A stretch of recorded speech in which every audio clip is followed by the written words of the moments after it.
안녕하십니까. 뉴스 플러스입니다.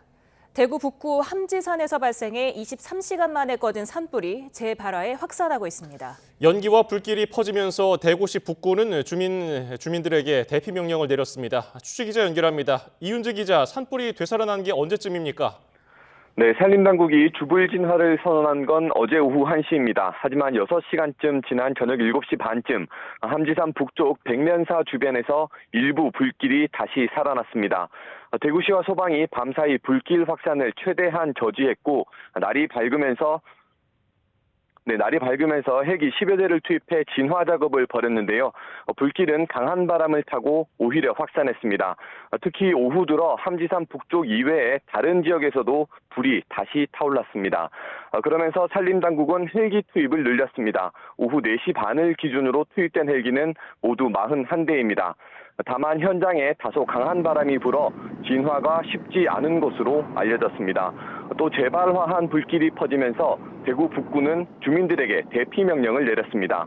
불길과 연기가 퍼지고 있는 서변동 지역 주민들은 동변중학교나 연경초등학교 등으로 대피하라는 내용입니다.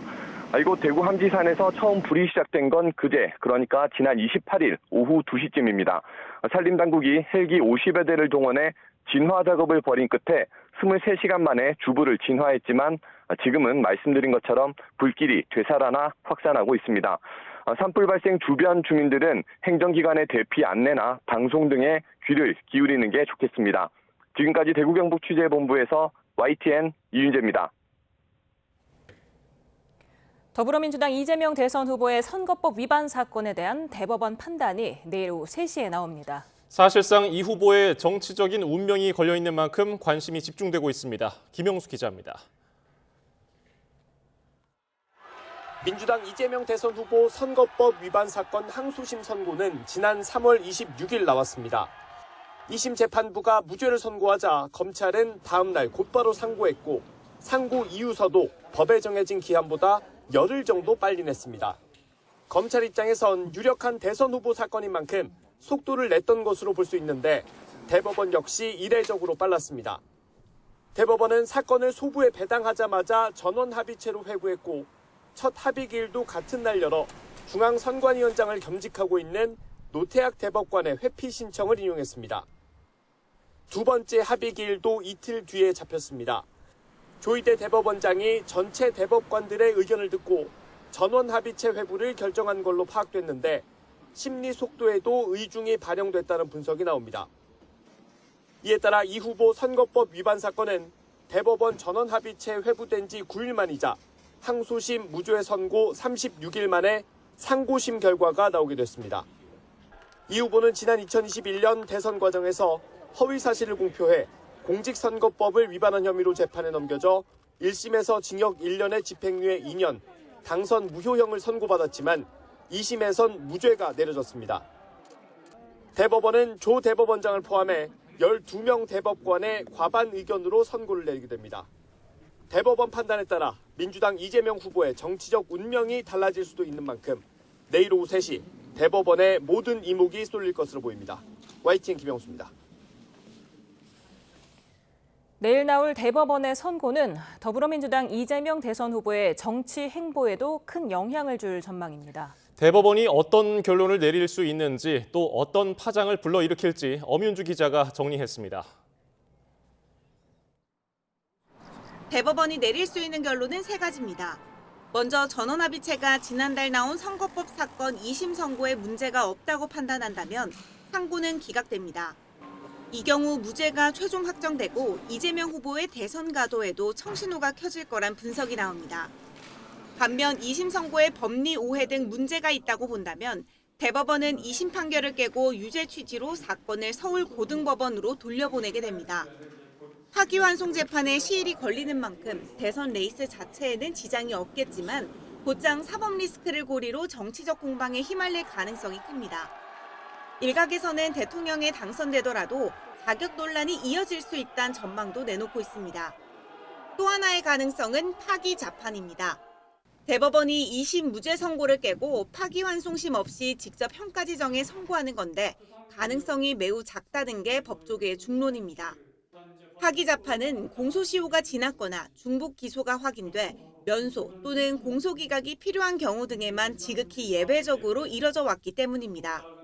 나아가 파기환송이라는 절차가 있는데도 대법원이 파기 자판을 통해 형을 결정한다면 불필요한 정치적 오해를 불러일으킬 거란 지적도 존재합니다. YTN 엄인주입니다. 민주당 이재명 대선 후보의 선거법 위반 사건 대법원 선고는 TV 등을 통해 생중계될 예정입니다. 이재명 후보가 직접 출석하지는 않는데 내일 선고가 어떤 순서로 진행되는지 이경국 기자가 정리했습니다. 대법원이 민주당 이재명 후보의 선거법 사건 선고 생중계를 허용했습니다. 이에 따라 이 후보에 대한 전원합의체 선고를 TV와 유튜브를 통해 실시간으로 확인할 수 있게 됐습니다. 피고인 출석 의무가 없는 만큼 이 후보가 법정에 직접 출석하진 않습니다. 오후 3시 대법관들이 대법정에 입정한 뒤 재판장인 조희대 대법원장의 발언으로 본격적인 선고가 시작됩니다. 먼저 조 대법원장은 사건의 사실관계를 정리한 뒤 앞서 나온 1, 2심 판결, 검찰의 상고 이유를 밝힐 것으로 보입니다. 이어 사건 쟁점, 그리고 이에 대한 대법관 다수 의견의 요지를 판시하게 됩니다. 반대나 별개, 보충 의견이 있는 경우 이에 대한 설명도 이어집니다. 그리고 조 대법원장이 마지막 주문을 선고하는 것으로 재판은 마무리됩니다. 다만 선고에 어느 정도 시간이 걸릴지는 미지수입니다. 상고 기각, 파기환송 등 결론과는 상관없이 재판장이 어떤 내용을 추려 전하고자 하는지에 따라 달라질 수 있기 때문입니다. 앞서 지난 2020년 당시 경기지사이던 이 후보의 선거법 사건에 대한 대법원 선고는 약 25분에 걸쳐 진행됐습니다. YTN 이경국입니다. 검찰이 윤석열 전 대통령 사저를 처음으로 압수수색했습니다. 건진법사 전성배 씨 의혹 관련 자료 확보에 나선 건데 김 여사는 아직 참고인 신분으로 확인됐지만 압수수색 결과에 따라서 피의자로 전환될 가능성도 있습니다. 이현정 기자입니다. 서울 남부지검 가상자산범죄 합동수사부는 서울 서초동에 있는 윤 전 대통령 사저에 대해 처음으로 압수수색을 벌였습니다. 사저는 경호구역이지만 한남동 관저처럼 군사상 직무상 비밀을 요구하는 장소는 아니라 압수수색 불승인 사유에 해당하지 않는 것으로 알려졌습니다. 압수수색은 같은 건물 지하에 있는 코바나 컨텐츠 사무실은 물론 김 여사 수행비서 2명의 자택에서도 진행됐습니다. 검찰은 건진법사 전성배 씨의 청탁금지법 위반 사건과 관련해 압수수색 영장을 집행했다고 설명했습니다.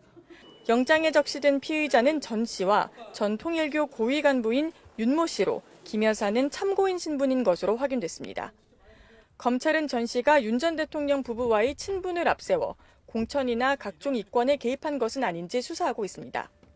특히 전 통일교 고위 간부 윤모 씨가 전 씨에게 김건희 여사 선물용으로 수천만 원 상당의 다이아몬드 목걸이를 건넨 정황을 포착해 수사하고 있는데 실제로 이 목걸이가 김 여사에게 전달됐는지 조사하고 있습니다. 검찰은 윤 씨가 통일교의 캄보디아 사업과 관련해 정부의 공적개발 원조 사업 지원을 받으려고 전 씨를 통해 윤 전 대통령 부부 측에 청탁을 시도했는지 들여다보고 있습니다. 윤 씨는 지난 2022년 통일교 행사에서 윤 전 대통령과 1시간 정도 독대했다고 주장하기도 했습니다. 제가 3월 22일 날 대통령을 뵀습니다. 1시간 독대를 했습니다. 거기서 동의한 내용도 있고요. 그 금주에 만납니다. 정부 쪽 관계자를. 압수수색 결과 혐의점이 발견될 경우 윤 전 대통령 부부도 피의자로 전환될 수 있습니다. 이번 압수수색을 시작으로 건진법사 이권 개입 의혹과 관련해 윤 전 대통령 부부에 대한 수사도 본격화한 것으로 보입니다. YTN 이현정입니다. 윤석열 전 대통령 부부의 공천 개입 의혹을 수사하는 검찰이 정치 브로커 명태균 씨를 연 이틀 소환했습니다. 서울중앙지검 명태균 의혹 전담 수사팀은 어제에 이어 오늘 서울 고검청사에서 명 씨를 참고인으로 불러 조사했습니다. 검찰 조사에 앞서 명 씨는 건진법사 전성배 씨에 대해 그런 사람이 있는지 방송을 보고 알았다며 2018년 무렵 접촉을 시도했다는 의혹을 부인했습니다. 김건희 여사의 명품 가방 사건을 고발한 서울의 소리 측이 검찰에 항고 기각 결정문을 검토해서 재항고하겠다고 밝혔습니다. 서울고검은 사건 결정 통지에서 항고청 담당 검사가 새로이 기록을 살펴보아도 원 불기소 처분이 부당하다고 인정할 자료를 발견할 수 없었다며 항고 기각 사유를 설명했습니다. 이에 대해서 서울의 소리 측은 다음 주쯤 검찰에 재항고장을 제출하고 사건을 경찰에 재고발하겠다고 밝혔습니다. 제21대 대통령 선거가 한 달여 앞으로 다가왔습니다. 민주당은 선대위를 띄우며 대선 체제에 본격 돌입한 가운데 이재명 후보는 자신을 국민의 후보로 자처하며 승리를 자신했습니다. 국민의힘은 김문수, 한동훈 후보가 최종 후보 자리를 두고 마지막 토론을 벌이는데 한덕수 대행의 출마가 여전히 변수입니다. 취재기자 연결합니다. 김다연 기자. 네, 국회입니다. 네, 오늘 민주당 출범식에서 어떤 발언들이 나왔습니까? 네, 민주당 이재명 후보는 선대위 출범식에서 오늘 대한민국 미래를 결정할 역사적 출발점에 섰다고 오늘 뗐습니다. 그러면서 본인이 국민의 후보로서 내란 극복과 민주주의 회복, 또 민생 회복 이렇게 세 가지를 꼭 이뤄내겠다고 말했는데 발언 들어보시겠습니다. 내란 종식과 위기 극복, 국민 통합과 행복을 갈망하는 모든 국민의 후보입니다. 국민 모두의 승리를 만들겠습니다. 선대위의 공식 명칭은 진짜 대한민국으로 방점은 계파와 진영을 초월한 통합에 찍혀 있습니다. 총괄 선대위원장만 7명으로 보수 책사로 불리는 윤여준 전 장관과 당대표 직무대행인 박찬대 원내대표가 상임위원장을 맡았습니다. 또 노무현 정부 초대 법무부 장관인 강금실 전 장관, 정은경 전 질병관리청장도 전면에 내세웠습니다. 또 이 후보의 경선 상대였던 김경수 전 지사와 불출마를 선언했던 김부겸 전 총리도 이름을 올렸습니다. 공동선대위원장은 15명으로 여기엔 이명박 정부 시절 법제처장을 지낸 이석연 전 처장과 지난 대선 당시 윤 전 대통령 캠프에서 활동한 이인기 전 의원이 합류했습니다. 당 내에선 김민석 의원을 포함한 최고위원 또 중진 의원들이 힘을 보탭니다. 지난 총선에서 비이재명계 공천 배제 논란의 중심에 있던 박용진 전 의원은 국민화합위원회에 합류합니다. 민주당은 거듭 통합을 강조하며 인선 배경을 설명했는데 직접 들어보시겠습니다. 이념적으로 중도니 보수니 진보니 이런 것보다는 큰 대한민국으로 가기 위한 국민 통합을 실현하는 그런 선대위가 돼야 되겠다. 민주당은 앞으로 정책과 공약 추진을 위해 국민의 목소리를 많이 들을 거라며 통합뿐만 아니라 경청과 현장도 핵심 키워드로 내세웠습니다. 이 후보는 오늘 저녁 선대위 출범 이후 첫 민생 행보로 직장인들을 만나 간담회를 진행합니다. 예, 아직 경선이 진행 중인 국민의힘에서는 오늘 마지막 토론이 진행되지요? 네, 오늘 밤 10시 탄핵 반대파 김문수 후보와 찬성파 한동훈 후보의 마지막 양자 토론이 진행됩니다. 앞선 토론에서 김 후보가 조기 대선 전국은 한 후보 책임이라며 화살을 돌리고 또 이에 한 후보는 아부하지 않은 게 잘못이냐고 반박하며 설전이 오갔던 만큼 오늘도 탄핵 관련 공방이 이어질지 관심입니다. 이제 관건은 2차 경선에서 떨어진 후보, 특히 홍준표 전 시장이 어디에 힘을 실어줄지입니다. 오늘 오전 홍준표 캠프에 있던 유상범, 김대식 의원 등은 김문수 후보 지지를 선언했고 1차 경선에 탈락했던 나경원 의원도 별도 기자회견을 통해 힘을 실어줬습니다. 물론 두 후보 모두 정계 은퇴를 시사한 홍 전 시장의 직접적인 지지 표명이 절실합니다. 김문수 후보는 기자회견을 통해 홍 전 시장의 전화기가 계속 꺼져 있다며 대한민국을 위기에서 함께 구하자고 연대를 호소했습니다. 적어도 대한민국을 다시 위기로부터 구하고 국민을 더욱 행복하게 모시는 그런 역할을 한참 더 하셔야 된다고 생각합니다. 한동훈 후보도 라디오 인터뷰에서 홍 전 시장은 인간적 매력도 있고 또 정치적으로 존경한다며 그간 공방은 있었지만 반드시 이겨야 한다는 결기는 같았다고 손을 내밀었습니다.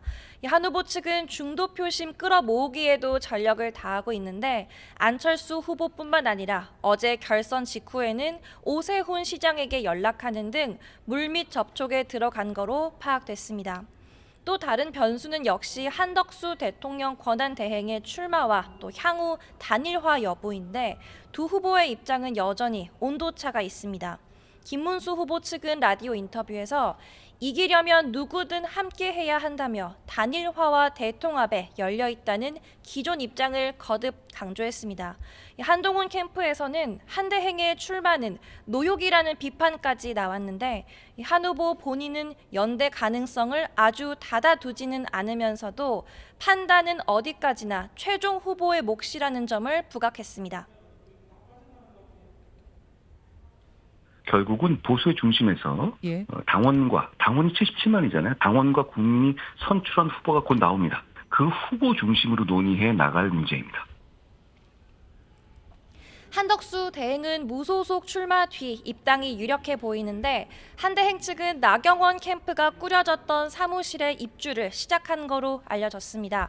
또 이런 가운데 당내 일각에서 빅텐트 대상으로 거론되는 개혁신당 이준석 후보는 계엄과 조기 대선에 책임 있는 사람과 함께하기 싫다며 묻지마 단일화에 응하지 않을 거라고 선을 그었습니다. 국민의힘 최종 후보는 내일부터 이틀 동안 국민과 당원 투표를 거쳐서 다음 달 3일 발표됩니다. 지금까지 국회에서 YTN 김다연입니다. 한덕수 대통령 권한대행은 내일 오후 대선 출마를 위해 공직에서 사퇴할 것으로 보입니다. 안보 행보를 끝으로 대선 출마 선언과 함께 대국민 담화를 준비 중인 것으로 알려졌습니다. 신윤정 기자입니다.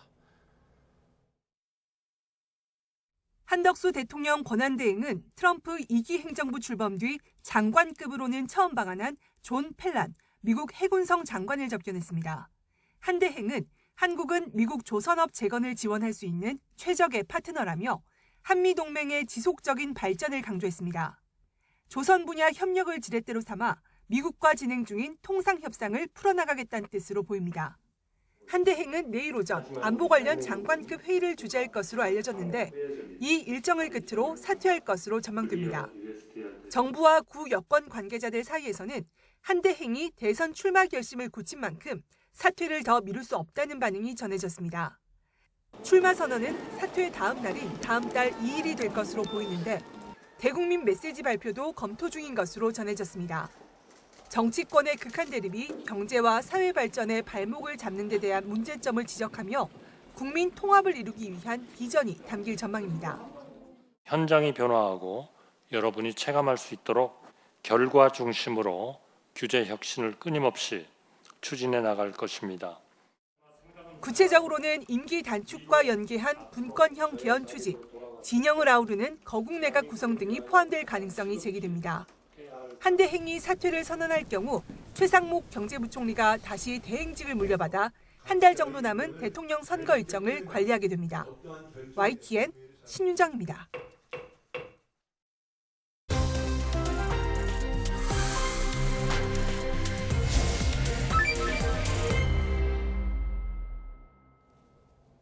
네, 대선까지 34일 남은 오늘 전국 상황 이승훈 더불어민주당 전략기획위 부위원장, 강전의 국민의힘 대변인과 살펴보겠습니다. 어서 오세요. 안녕하세요. 네, 내일 오후 3시 대법원 대법정에서 이재명 민주당 후보의 선거법 상고심이 지금 선고가 되지 않겠습니까? 그래서 저희 YTN도 생중계를 할 예정인데 어떻게 결과 예상하십니까? 실은 조희대 대법원장이 너무 빨리 잡아가지고 처음에 좀 당황했어요. 무슨 속내가 있나라고 생각했는데 차분하게 생각해 보면 대선 후보 등록 전까지 결론을 내는 게 좋을 것 같다라고 판단한 것 같고, 대법원은 법률심이거든요. 그러니까 협박을 받았냐 압박을 받았냐 이 인식의 영역, 누굴 아나 모르냐는 인식의 영역이고 사실 인정의 문제이기 때문에 법률심의 대상이 아닐 수 있습니다. 그래서 아마도 대법관 사이에서 크게 다툼이 없었을 것 같고, 그러다 보니까 선고기를 빨리 잡은 것 같다. 또한 두 번째 변수는요. 만약에 이게 대법원의 재판이 계류 중인 상태에서 이재명 후보가 대통령이 된다면 이 대법원 판결을 하는 게 맞느냐 가지고 다툼이 있을 수 있고 이게 헌법재판소로 넘어갈 수가 있거든요. 그러면 헌법재판소에서 헌법 84조에 따라 이 소추에는 재판도 포함된다라고 봐서 재판이 중단된다라고 한다면 헌법재판소가 그런 결정을 내리면 대법원이 수용해야 되는 거거든요. 그러면 마치 대법원이 헌법재판소의 하부기관처럼 비춰지는 것이 상당히 부담스러울 것 같아서 아마도 대선 전에 빨리 선고를 하려고 하는 것이 아닌가 싶습니다. 네, 대변인께서는 어떻게 전망하십니까? 네, 저도 대법원에서는 어쨌든 국민에 대한 책임감, 선거 이전에 우리 국민들께 알 권리 보장 차원에서 여기에 대한 선고를 좀 서두르는 것이 아닌가라고 생각을 하고요. 633 원칙이 있는데 이재명 대표는 공직선거법 1심이 나올 때까지 2년이 넘게 걸렸습니다. 근데 대법원이 일선 법원에 계속적으로 633 원칙을 지키라는 공문을 내려보냈기 때문에 그런 부분에 있어서도 속도감이 올라가는 것이 아닌가. 그리고 저는 좀 이승훈 변호사님이랑 다른 생각인데 여기에 있어서 파기 자판은 실질적으로 좀 어려울 것이라 생각하고 저는 유죄 취지로 파기 환송을 하려는 것이 아닌가 생각합니다. 22일에 첫 번째 심리가 있었고 24일에는 또 좀 깊은 심리가 있었다라고 하는데 그 이전에 이미 재판연구관들이 만들어 놓은 보고서를 가지고 회의를 했다라고 합니다. 근데 이 과정에 있어서 헌법을 전공한 재판연구관이 들어갔다라는 언론 보도가 있어요. 저는 그 부분에 좀 포커스를 맞췄는데 이게 왜냐면은요. 지금 헌법 관련해서 재판연구관이 들어갈 것은 이 변호사님 말씀해 주신 것처럼 헌법 84조에 대한 문제 이것을 해석하기 위한 것이라고 생각을 합니다. 그런데 지금 선거일 전에 여기에 대한 최종 선고를 하는 거잖아요. 그럼 대법원 같은 경우에는 헌법 84조랑 아무런 상관이 없는 거예요. 이재명 대표가 여전히 후보인 상황에 있어서 선고를 하는 것이기 때문입니다. 근데 여기에서 무죄를 확정하게 된다면 이재명 대표는 이 사건에 있어서는 더 이상 재판이 진행되지 않는 거잖아요. 근데 만약에 파기 환송을 하게 되면 고등법원으로 사건이 돌아가게 되거든요. 돌아갔을 때는 이게 6월 3일 전까지는 사실상 선고를 하기가 좀 어렵습니다. 이재명 대표가 유죄로서 판단이 됐기 때문에 그러면 이재명 대표 측의 의견서도 받아야 되는 절차들 이런 것들이 시간이 좀 걸리는 부분들이 있거든요.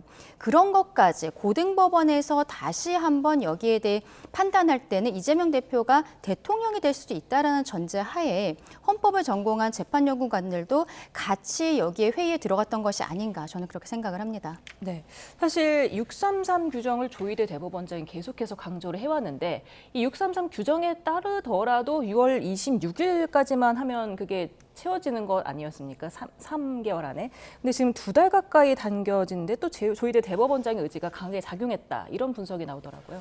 그런 것 같아요. 633 원칙이라고 하는 것이 피고인의 방어권을 해치면서까지 지켜야 될 원칙은 아니거든요. 그리고 이걸 지키지 않으면 안 된다. 그건 아니에요. 지키는 게 좋다는 것이고 다만 이제 아직은 충분히 시간이 남았기 때문에 대선 전에 만약에 무죄가 확정된다라고 한다면 또 국민의힘에 조금 선거운동에 불편함을 주는 거 아니야라고 하는 정치적 고려. 또 선거 전에 무죄가 확정된다고 한다면 이재명 후보 입장에서는 더 편해지는 상황에서 선거운동을 할 수 있다. 뭐 여러 가지 측면이 있잖아요.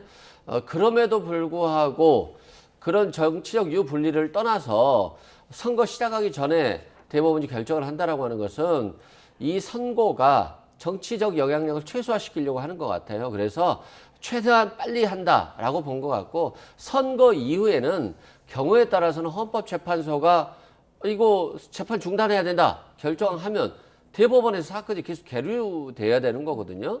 그러면 이 결정은 대법원이 하는 것이 아니라 헌법재판소에서 결정하는 거잖아요. 그래서 이 부분이 좀 불편했을 것 같다라고 하는 저는 좀 확신이 들고요. 파기 환송할 수 있느냐? 뭐 어차피 서울 고법으로 내려보내겠죠. 파기 환송이 되면. 서울 고법으로 내려가면 어차피 선거 전에 결론이 안 나오는 거잖아요. 그러면 굳이 파기 환송할 걸 지금 당장 할 필요가 있을까라는 측면에서는 저는 상고가 기각되고 이재명 후보의 무죄가 확정될 가능성이 아주 높다라고 생각됩니다. 예, 파기환송이 되더라도 어쨌든 이재명 후보는 대선에 뭐 출마할 수 있고 선거운동도 할 수 있기만은 뭐 정치적인 부담은 있을 것 같은데요. 그렇죠. 왜냐하면 유죄 취지로서 파기환송을 하게 됐을 때 앞서 말씀드린 것처럼 고등법원에서 6월 3일까지 확정할 수 있는 선고를 하기는 어려울 것이라고 보거든요. 그러면 확정되지 않았기 때문에 이재명 대표는 여전히 피선거권을 가지고 있는 상황입니다. 근데 여기에 있어서는 민주당의 특히 이재명 대표에 대한 지지자분들께서 조금 혼란스러운 상황은 있을 수도 있겠죠. 근데 저는 개인적으로는 지금 민주당 같은 경우에는 이재명 대표의 일당 독재 체제가 지속이 되고 있고 이 사건은 1심에서 이미 유죄가 나왔었어요. 보통 공직선거법은 벌금형이 나오는데 징역형의 집행유예가 나올 정도로 중한형의 선고가 되었고 항소심에서 뒤집혀졌지만 여기에 대해 대법원은 또 모른다는 이야기들이 계속 있는데도 근데 경선 과정에서 거의 90%에 달하는 지지율로서 이재명 대표가 후보로서 선출이 되었기 때문에 저는 이재명 대표가 여기에 뭐 파기환송이 된다라고 해도 어떠한 대선에 있어서 민주당 후보로 나가는 것에 있어서는 변함은 없지 않을까. 다만 중도층의 마음들은 이동할 수 있겠다라고 생각합니다. 네, 지금 대법원 전원 합의체 회부된 지 9일 만에 선고가 나는 거고요. 회부가 22일 날 됐고 그 이틀 뒤인 두 번째 합의일 진행됐을 때 24일에 이미 표결을 통해서 주문을 도출했다는 법조계의 전원들이 따르던데 이게 어떻게 가능한 일정입니까? 그러니까 대법원에 정말 사건이 많거든요. 그런데 그 무엇보다도 이재명 후보의 선거법 재판을 신속하게 해야 된다라고 하는 조희대 대법원장의 의지가 확실히 들어간 것 같아요. 다만 대법관들이 충분히 좀 더 차분하게 생각할 수 있는, 우리가 급하게 생각했다가도 이후에 생각해보면 이거 좀 잘못됐네라고 고민이 들 때가 있거든요. 그런 측면에서는 34일 만에 사건 접수되고 34일 만에 선고를 하고 그리고 두 번의 심리 이후에 9일 만에 또 선고기를 잡은 것 자체는 이재명 후보나 민주당이나 지지자 입장에서 보면 약간의 불안함은 조금 있죠. 일단은 뭐 선거가 결론을 보기 전까지는 알 수 없잖아요. 탄핵 재판 때도 당연히 8대 0이겠지라고 하면서도 불안한 마음이 좀 남아있는 거거든요. 그래서 대법원에서 좀 현명하게 빠른 선거이기 때문에 현명하게 선고를 하면 또 국민들이 또 오히려 어떠한 사법 리스크라든가 정치의 사법화보다는 후보의 면면, 정책과 비전을 더 보는 데 집중할 수 있기 때문에 대법원이 또 좋은 결정을 내렸으면 좋겠습니다. 근데 대법원에서 심리를 2번 한 거잖아요. 근데 이재명 대표가 2020년에도 공직선거법 사건으로 대법원에 사건이 들어온 적이 있었는데 항소심에서는 유죄 판단을 받았습니다. 그런데 대법원에서 그때 뭐 권순희 전 대법관이 캐스팅 보트 역할을 하지 않았냐라는 의혹들이 아직도 있습니다만 그때 무죄 취지로 파기환송이 됐어요. 원심과 대법원에서 결론이 바뀌었는데 그때도 뭐 소부에서 좀 오래 있긴 했습니다만 전원 합의체로 회부된 이후에는 한 달 안에 선고가 나왔고 그때도 심리를 한 번밖에 하지 않았었거든요.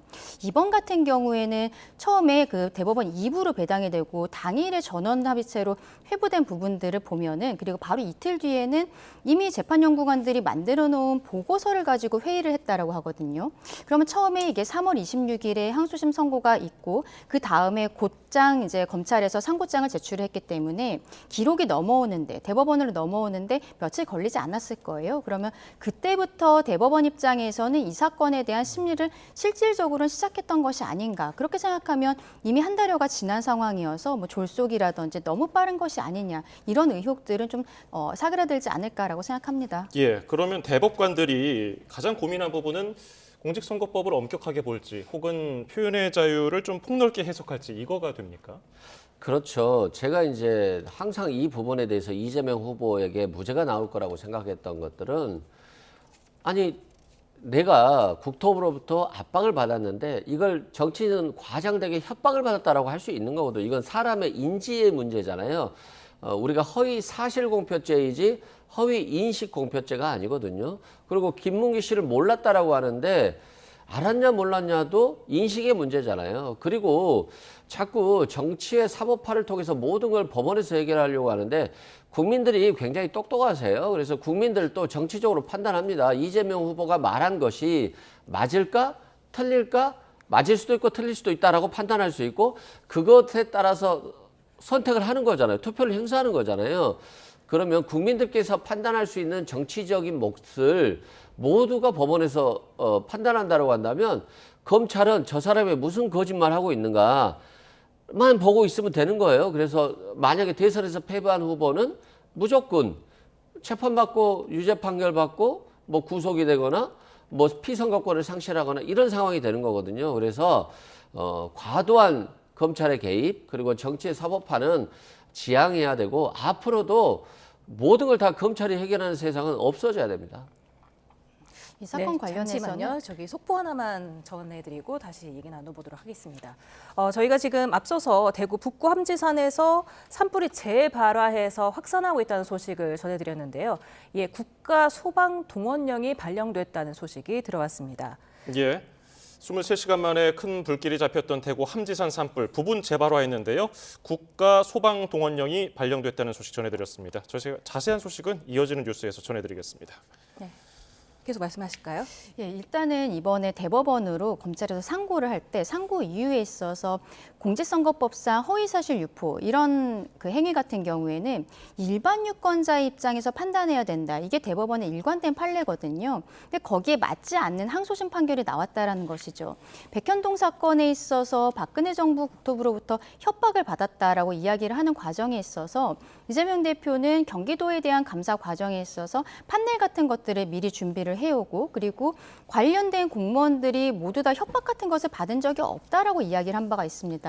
항소심에 있어서도 이재명 대표 측에서 신청했던 증인조차도 오히려 뭐 식품연구원과 국토부, 성남시 담당자들이 모였을 때 협박이 아니라 티타임 같은 분위기였다라고 진술할 정도였었거든요. 이런 것들이 일반 유권자의 입장에서 받아들일 수 있는 것인가. 그리고 김문기 씨와의 그 골프 사진에 대해서도 사진을 잘라서 단순히 확대를 한 것인데 항소심 재판부에서는 이것을 조작이라고 봤단 말이죠. 이런 것도 우리 국민들께서 굉장히 의아하게 생각하시는 부분들입니다. 여기에 대해서 대법원에서 바로 잡히는 판결이 나오게 될 것을 기대하고 있습니다. 네, 지금 대법관 12명 중에 중도 보수로 꼽히는 인사가 10명, 그리고 진보가 2명입니다. 특히나 윤석열 전 대통령이 지명한 조희대 대법원장이 보수 성향으로 꼽히는데 이게 영향은 없을까요? 좀 우려는 되죠. 그런데 우리가 헌법재판에서도 봤듯이 보수의 헌법재판관은 탄핵을 각하시킬 거야, 기각시킬 거야 그런 얘기를 했습니다만 결과적으로는 헌법을 수호한다는 헌법재판소가 법에 합치된 8대0 결정을 내렸잖아요.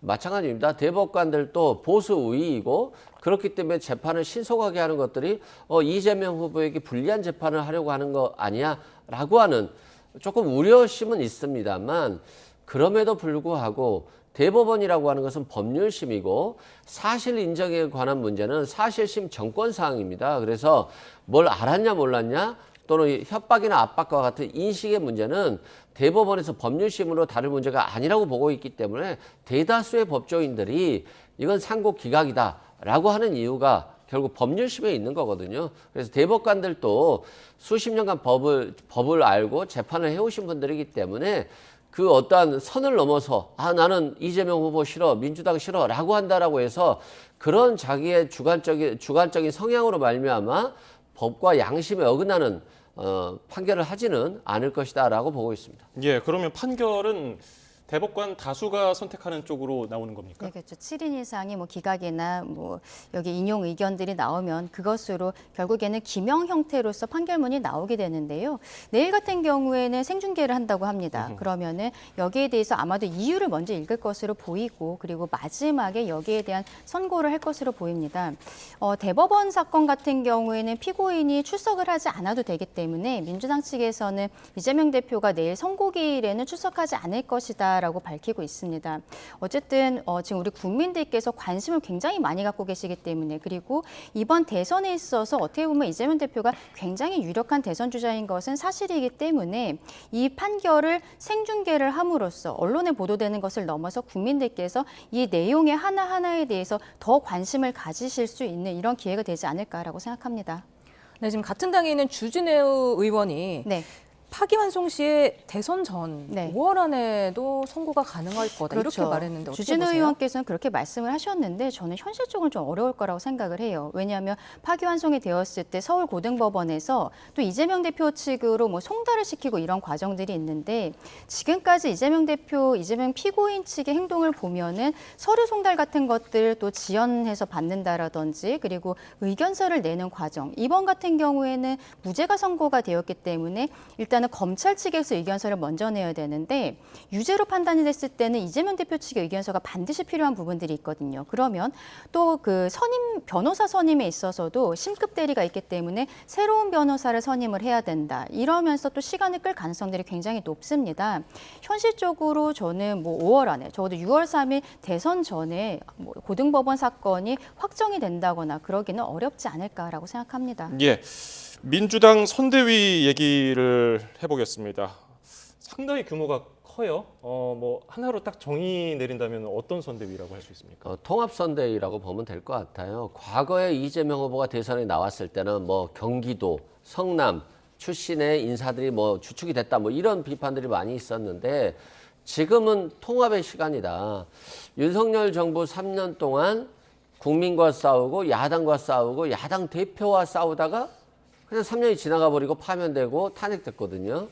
그러면 대통령이 국정 동력을 가지려고 한다면 그게 다수당이든 소수당이든 국민과 함께 가야 된다는 원칙은 같은 것이고 그 국민이라는 게 대통령이 어떤 행동을 하든 싫어하는 국민, 좋아하는 국민이 있다라고 한다면 그건 안 되는 거거든요. 국정 동력이 있을 수 없기 때문에 통합의 관점에서 국민을 통합시키고 그리고 국민들이 또 경제가 압축 성장하려고 한다면 함께 가야 된다. 그리고 그게 비명이 됐든 중도가 됐든 보수가 됐든 다 함께 갈 수 있는 거잖아요. 그런 측면에서 통합선대위를 꾸렸고 이재명 후보의 진심을 국민들이 또 받아주셨으면 좋겠습니다. 네, 뭐 총괄 선대위원장만 7명, 뭐 김영삼 정부부터 시작해가지고 뭐 노무현 정부, 문재인 정부 시절에 일했던 분들이 다 합류를 했고요. 그리고 지난 대선에 윤 전 대통령 캠프에서 활동한 이인기 전 의원도 합류를 했던데 어떻게 보셨어요? 맞습니다. 지금 뭐 여권 인사들도 들어가고 있습니다. 민주당 측에서는 오늘 나온 선대위가 국민통합선대위라고 이야기를 하더라고요. 여권 인사들을 영입을 하고 외연 확장을 위해서 노력하는 부분은 저희 쪽에서 보았을 때도 굉장히 어떻게 보면 고마운 부분이고 지금 이번 조기 대선 과정에 있어서는 여야 간의 대화가 되지 않았기 때문에 여기까지 온 것이 아닌가라고 생각을 합니다. 그러면 저희 측에서도 이제 추후에 선대위를 구성하는 과정에 있어서 진보 인사들이 들어오고 협치의 물꼬를 틀 수가 있겠죠. 그런데 오늘 선대위를 보면서 저는 아쉬웠던 부분이 당 외의 외연 확장보다는 당 내에서 비명계를 조금 더 끌어안았어야 되는 것이 아닌가라는 생각을 합니다. 이낙연 전 대표가 이 안에 들어가 있지가 않아요. 지난 대선 과정에 있어서 이재명 후보와 이낙연 후보 간에 정말 피 튀기는 싸움으로써 어떻게 보면 이재명 대표의 현재 사법 리스크가 그때 이낙연 발로 나왔다라고 생각할 수 있는데 그 이후에 탈당을 하고 지금 돌아오지를 못하고 있지 않습니까? 근데 여기에 있어서 저는 이재명 대표가 진정성을 보여주려면 이낙연 전 대표에 대해서 한번 만나서 이야기를 하는 시간을 가졌어야 되는 게 아닌가라고 봐요. 근데 그런 노력들이 전혀 없었고 오히려 측근인 정청래 의원 같은 경우에는 이낙연 전 대표에 대해서 서운병에 걸렸다. 그러니까 서운해한다라는 이야기를 하고 싶은 것 같아요. 서운병에 걸렸다면서 환자 취급을 하고 있는 것입니다. 이렇게 당내에 있었던 주류적인 분들에 대해서도 이렇게 뭐 끌어안지 못하는 모습들이 있는데 당 외 인사들을 데리고 온다고 해서 이것이 되겠는가? 최근에도 이재명 대표의 싱크탱크가 교수 한 500명 정도가 들어왔었단 말이에요. 근데 그 안에 내분으로 결과적으로는 해체가 되었습니다. 지금 선대위도 꼭 크다고 좋은 것만 아닐 것 같다라고 생각합니다. 한 말씀만 들으면요. 이낙연 전 대표는 민주당 분이 아니시고요. 새로운 미래 분이세요. 남의 당의 사람한테 함께 하자고 할 수는 없어요. 그런 측면을 좀 이해하시기 바랍니다. 네, 지금 국민의힘 내용으로 좀 넘어가 보겠습니다. 오늘 밤 10시에 김문수, 한동훈 후보의 TV 네. 토론회가 있지 않습니까? 어떻게 예상하세요? 일단은 너무 조기 대선 과정이 급하기 때문에 TV 토론회가 오늘 한 번이 처음이자 마지막입니다. 오늘 저녁 10시에 하고 내일과 모레 여론조사를 이틀 동안 돌린 다음에 토요일 날 전당대회에서 후보 선출을 하게 되거든요. 근데 지금 우연히도 탄핵에 찬성했었던 분 한 분, 그리고 반대했었던 분 한 분이 올라왔기 때문에 역시 윤석열 전 대통령과의 관계에 대한 이야기들이 나올 수밖에 없겠죠. 근데 다만 이 부분은 이미 8강, 4강 때도 나왔었던 이야기이기 때문에 이제는 한 명이 되었을 때 본인과 다른 생각을 갖고 있는 당원들을 어떻게 하나로 만들 수 있을 것인지, 내가 이 당을 이끌 수 있는 국민의힘의 후보로서 적임자라는 것을 어필하기 위해서 어떠한 해결책 같은 것을 제시하는 과정이 있지 않을까라고 보고요. 그리고 지난 4강 토론에 있어서 한동훈 후보가 대한민국 1년 예산에 대해서 전혀 엉뚱한 대답을 한 바가 있습니다. 그런데 김문수 후보 같은 경우에는 원내에도 오래 계셨고 지자체장을 했었던 경험들이 있거든요. 그러면 한동훈 후보에 대해서는 아마도 그런 부분들, 준비된 대통령 후보인가에 대한 이야기들을 좀 강하게 주장을 하게 될 것으로 보이고, 한동훈 후보 입장에서는 지금까지 이야기를 했던 것처럼 본인이 지금 이 탄핵의 시점에 조기 대선 국면에 있어서는 본인이 적임자다라는 이야기를 하면서 아마도 좀 피 튀기는 싸움이 되지 않을까라고 생각합니다. 예, 국민의힘 지도부에서도 더 큰 집을 위해서는 이 단일화 경선이 필요하다고 했는데, 그러면 최종 후보에 김문수 후보가 올라가느냐, 한동훈 후보가 올라가느냐, 어떤 쪽이 한덕수 대행과 합쳤을 때 좀 더 빛을 발할까요? 일단 김문수 후보는 김덕수라고 하잖아요. 그래서 이미 경선에서 올라가기만 하면 단일화하겠다라고 하는 것이니까 단일화는 좀 순조롭게 이루어지지 않을까 싶어요.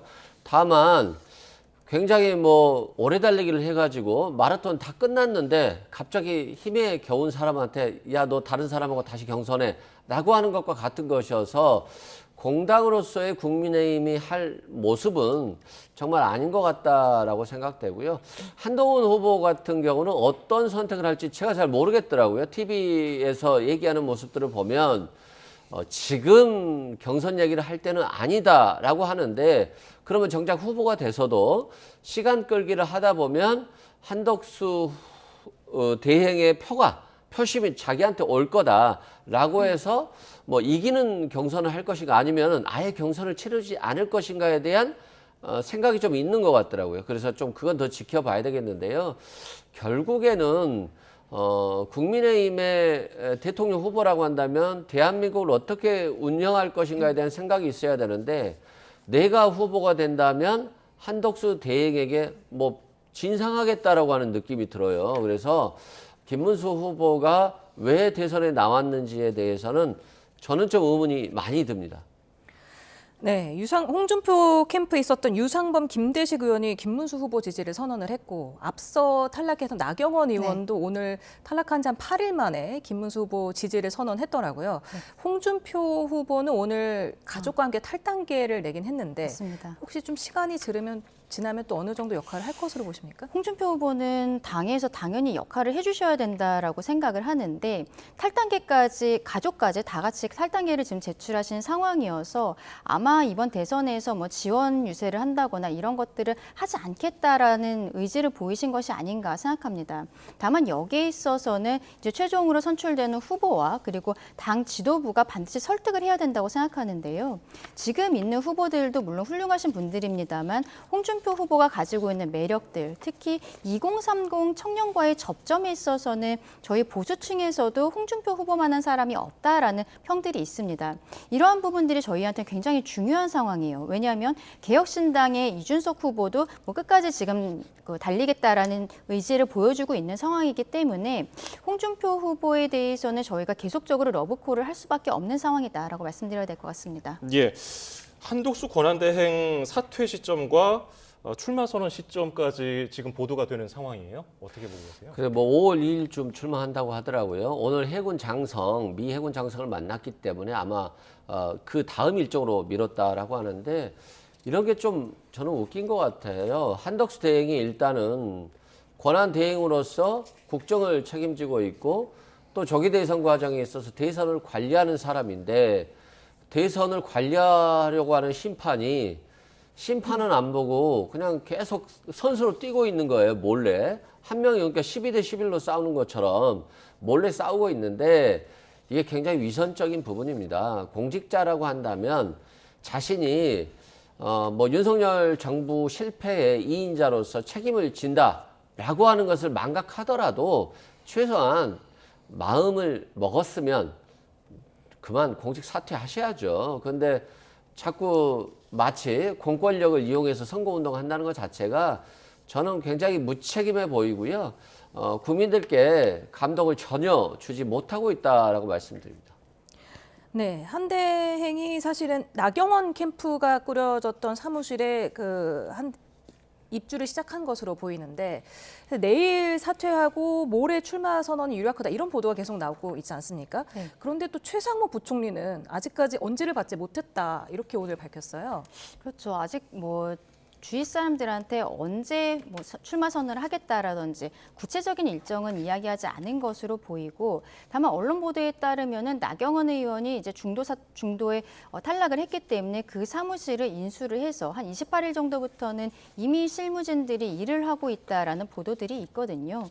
이 정도 됐을 때는 어쨌든 시기의 문제는 차치하더라도 출마에 대한 생각들은 강하게 갖고 있는 것이 아닌가라고 생각합니다. 근데 한덕수 권한대행은 어쨌든 보수 쪽의 후보로서 나오겠다라고 저는 보고 있습니다. 무소속이든 혹은 저희 국민의힘으로 입당을 하던 간에 어쨌든 저희 후보와의 단일화 과정은 필요하다고 봅니다. 왜냐하면 윤석열 전 대통령의 파면 결정이 있었기 때문에 이번 조기 대선이 이루어지는 것인데, 그 파면 결정문을 보면 윤석열 개인에 대한 잘못뿐만이 아니라 민주당의 전행에 대해서도 분명히 짚은 부분들이 있거든요. 그런데 민주당은 거기에 대해서 사과하지 않고 있고, 저희 국민의힘 입장에서 보았을 때는 민주당이 그동안 폭주했던 것이 이재명 대표 방탄 때문이 아니었나라는 생각들도 드는 것입니다. 그렇다면 반 이재명 연대로서 지금 뭐 빅텐트라고도 부릅니다만 이러한 형태로 함께해야 된다는 것은 당연하다고 생각을 하고요. 다만 한덕수 권한대행 입장에서는 본인이 왜 출마를 하는지, 그리고 왜 보수 후보로 뛰어야 되는지에 대해서 저희 국민의힘 당원들을 설득할 수 있는 명분이 필요하지 않은가라고도 생각합니다. 네, 개혁신당 이준석 의원이 계엄과 조기 대선에 책임 있는 사람과 함께하기 싫다, 묻지마 단일화에 응하지 않을 것, 계속해서 단일화에 부정적인 입장인데 국민의힘에서 어떤 제스처를 취해줘야 한다고 보십니까? 근데 일단은 이준석 의원 같은 경우에는 아직은 저희가 본선 후보가 정해져 있지 않은 상황이고 또 굉장히 젊은 분이에요. 40이 넘어야 피선거권이 대통령으로서 있게 되는데 이제 갓 40이 되면서 나왔고, 본인이 그동안에 뭐 안철수 의원에게 대했던 것이라든지 또 작년에 총선 과정에 있어서 이낙연 전 대표와 합당을 하려다가 이게 또 무산이 되고 이런 일들이 있지 않았습니까? 이런 것들을 보았을 때는 본인의 지지층만으로서 일단 이번 대선은 끝까지 가겠다라는 생각을 갖고 있을 수 있다고 봅니다. 다만 이제 본선 과정에 있어서 이 구도가 정말로 보수와 그 진보가 박빙의 승부가 되었을 때 캐스팅 보트 역할을 이준석 대표가 해줄 수 있다면 지난 대선 과정에 있어서의 어떠한 정의당의 모습이라든지 이런 상황들이 있을 수 있기 때문에 그 정도 상황이 됐을 때는 마음이 좀 바뀔 수도 있지 않을까라고 생각합니다. 예, 오늘 말씀 여기서 줄이죠. 이승훈 민주당 전략기획위 부위원장, 강전의 국민의힘 대변인이었습니다. 고맙습니다. 감사합니다.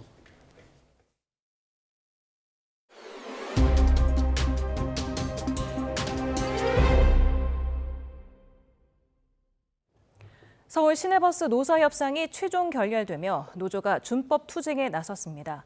안전수칙에 따라 버스를 운행하며 운행을 조금씩 지연하는 방식인데요. 퇴근길 시민들의 불편이 우려됩니다. 현장에 취재기자 나가 있습니다. 배민혁 기자. 네, 서울 강남역 인근에 나와 있습니다. 네, 지금 퇴근길 상황 어떻습니까? 네, 본격적인 퇴근 시간이 시작되며 이곳 강남역 인근 버스 정류장에도 시민들이 늘고 있습니다.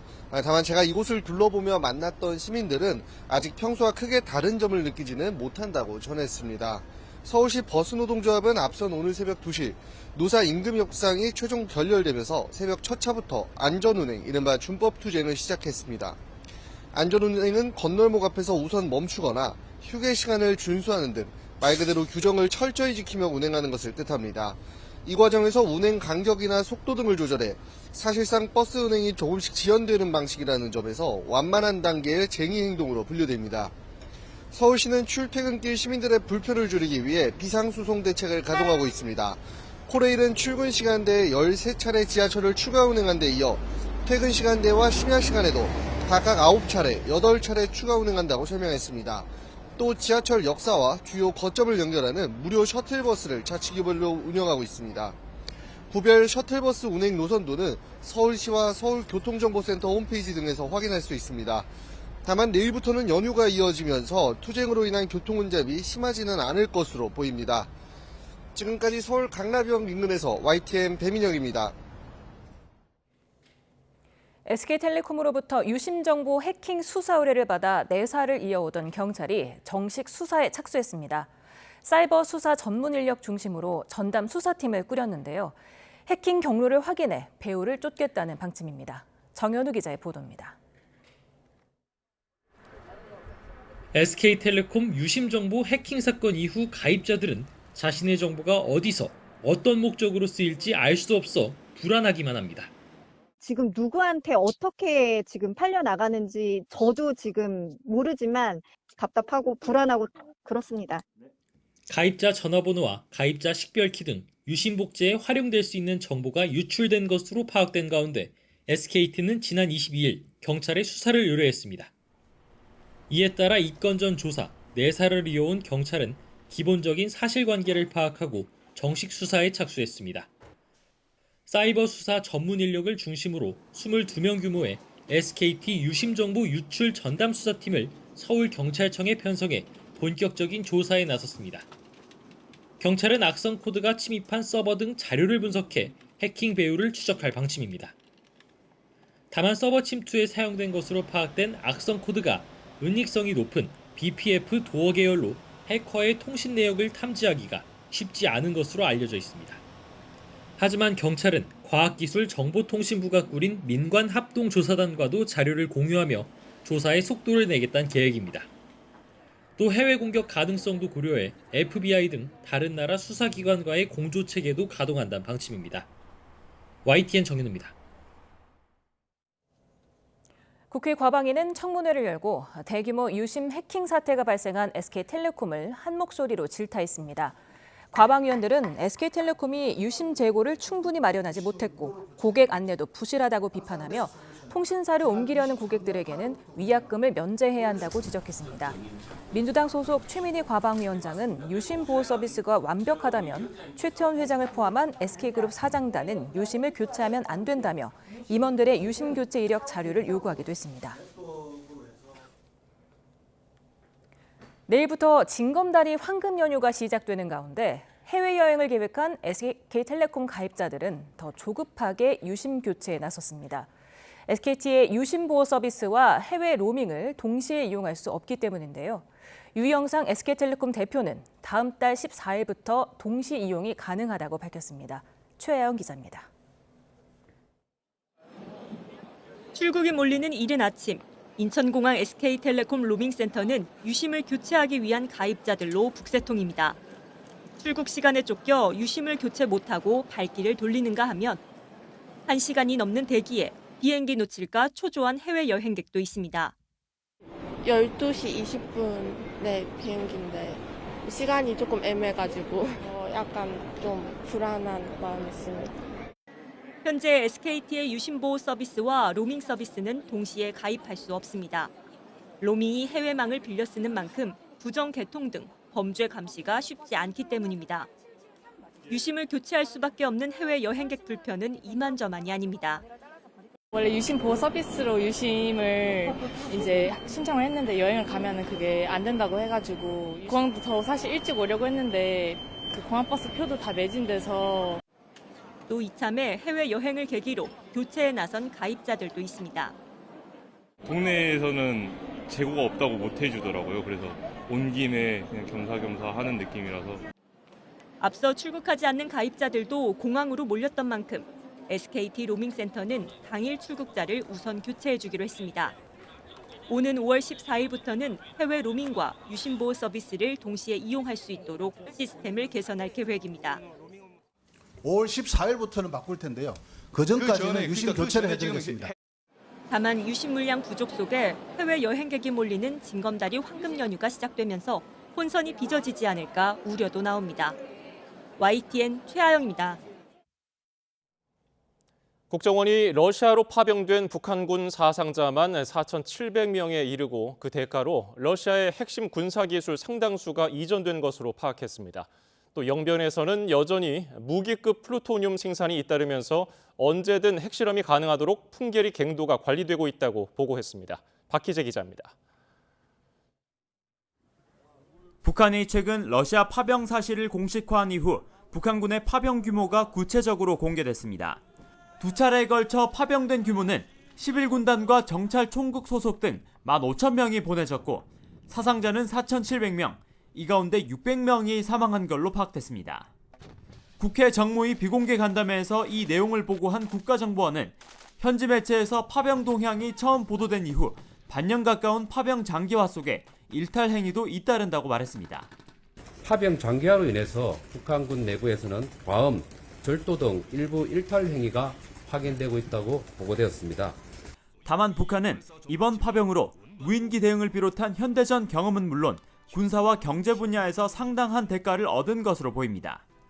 구체적으로 정찰위성 발사대와 함께 기술 자문, 무인기 실물과 SA-22 지대공 미사일이 러시아로부터 이전을, 반대로 북한 노동자 15,000명이 러시아로 송출된 걸로 파악됐습니다. 다만 예상과는 달리 러시아 전승절 80주년 행사에는 김정은 국무위원장이 직접 가지는 않는 걸로 분석됩니다. 적어도 김정은이 거기에 참석을 하려면 몇 주 전서부터 경호 뭐 이런 것들이 다 관측이 돼야 되지 않겠습니까? 근데 그런 것들이 관측이 되지 않는 걸로 봐선 아마 김정은은 아닌 것 같고. 핵실험 동향도 전한 국정원은 영변 재처리 시설에서 무기급 플루토늄 생산이 잇따르고 풍계리 갱도도 관리하고 있다고 보고했습니다. 또 지난해부터 중국인들이 국내 군사시설 등을 무단으로 촬영한 사건만 10달간 11건으로 집계하며 간첩법 개정을 요청했습니다. YTN 박희재입니다. 북한이 기존 호위함보다 3배나 큰 구축함을 만들었다고 공개한 지 사흘 만에 순항 미사일 등을 시험하는 발사 장면을 공개했습니다. 진수식에 이어서 시험 사격에도 김정은 위원장이 참석을 했는데 파병 대가로 러시아의 군사기술 이전이 빠르게 이루어지고 있다는 분석이 나옵니다. 홍선기 기자입니다. 북한이 최근 공개한 5,000톤급 신형 구축함 최현호에서 발사된 미사일이 솟구쳐 오릅니다. 북한은 핵탄두 탑재를 추진하는 전략 순항 미사일을 비롯해 초음속 순항 미사일과 대공 미사일 발사 시험을 진행했다고 밝혔습니다. 이번 시험 발사는 최현호 진수식 때와 마찬가지로 김정은 북한 국무위원장이 딸 주애를 데리고 직접 참관했습니다. 김 위원장은 이 자리에서 해군의 핵 무장화를 가속화하기 위한 책임적인 선택을 할 때라고 강조했습니다. 책임적인 선택이 무엇인지는 구체적으로 밝히지 않았지만 최현호 진수식 때와 마찬가지로 해군력 강화에 자신감을 드러낸 것으로 해석됩니다. 함성 현대화에 닻이 올려짐으로써 우리의 해군은 자주적 국가 방위력의 일익을 담당한 강력한 군종으로 당당히 자리 잡고 북한이 기존 호위함보다 3배나 큰 구축함을 만들었다고 공개한 지 사흘 만에 전격적으로 시험 사격까지 공개한 것은 이례적으로 평가됩니다. 우리 군은 최현호 진수 당시 실전 배치까지는 상당한 시일이 걸릴 것으로 내다봤는데 북한이 보란듯이 시험 발사 장면을 공개한 겁니다. 러시아가 북한군 파병 대가로 군사 기술을 이전하고 있다는 의혹이 나오는 대목입니다. 이렇게 빠른 시간 내에 이렇게 시험 발사를 할 수 있는가 하는 거였어요. 함정 건조하고 이런 것들에 대해서는 러시아의 기술적 도움이 좀 있지 않았겠는가 이런 생각은 해요. 실제 이번에 공개된 최현호는 함정의 가장 높은 구조물인 마스트나 레이더 각도 등이 러시아 함정과 비슷하다는 것이 전문가들의 분석입니다. 북한의 파병 대가로 러시아의 군사기술 이전이 이미 진행되고 있는 정황이 속속 확인되면서 우리 군에는 실질적인 위협이 될 것이라는 우려도 커지고 있습니다. YTN 홍성기입니다.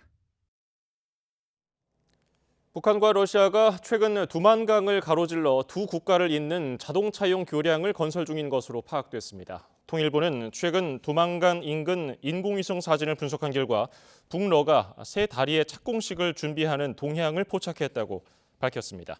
주북 러시아 대사관도 텔레그램을 통해서 착공식 행사에 러시아 연방 총리와 북한 내각 총리가 참석할 예정이라며 착공식이 열릴 것임을 시사했습니다.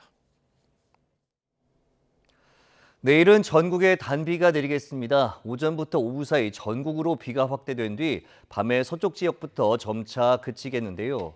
건조함을 달래주는 고마운 단비지만 서쪽 지역은 오전부터 오후 사이, 동쪽 지역은 오후에 돌풍과 벼락을 동반한 강한 비가 집중되겠고 쌀락 우박이 떨어지는 곳도 있겠습니다.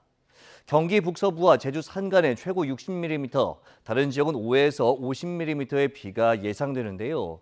건조경보가 발효 중인 동해안을 중심으로는 비의 양이 적어 건조특보가 유지될 가능성이 있겠습니다.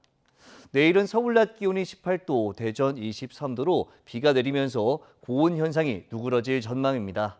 날씨 정보였습니다.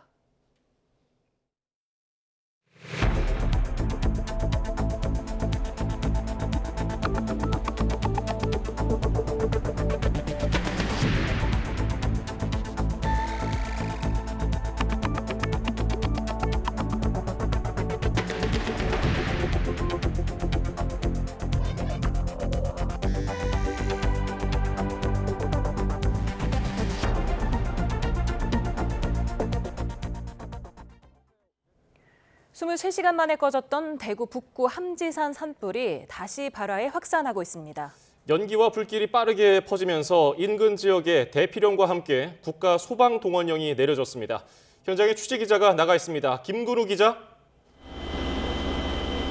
네, 대구 함지산 산불 현장에 나와 있습니다. 네, 지금도 산불이 계속 확산하고 있는 겁니까? 그렇습니다. 지금 제가 나와 있는 이곳은 대구 서변동인데요.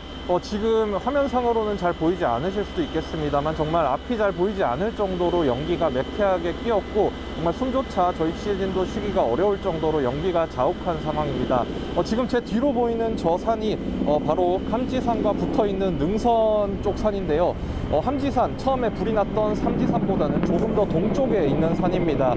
하지만 이곳까지 불이 번져오면서 지금도 계속해서 헬기가 돌아다니면서 물을 뿌리는 그런 모습을 확인하실 수가 있고요. 아무래도 바로 주택가와 붙은 곳이다 보니 주택가가 붙어 있는 곳이다 보니까 저렇게 지금 소방대원들이 계속 물을 뿌리면서 지금 불이 주택가로 번지는 거를 계속 막고 있는 상황입니다.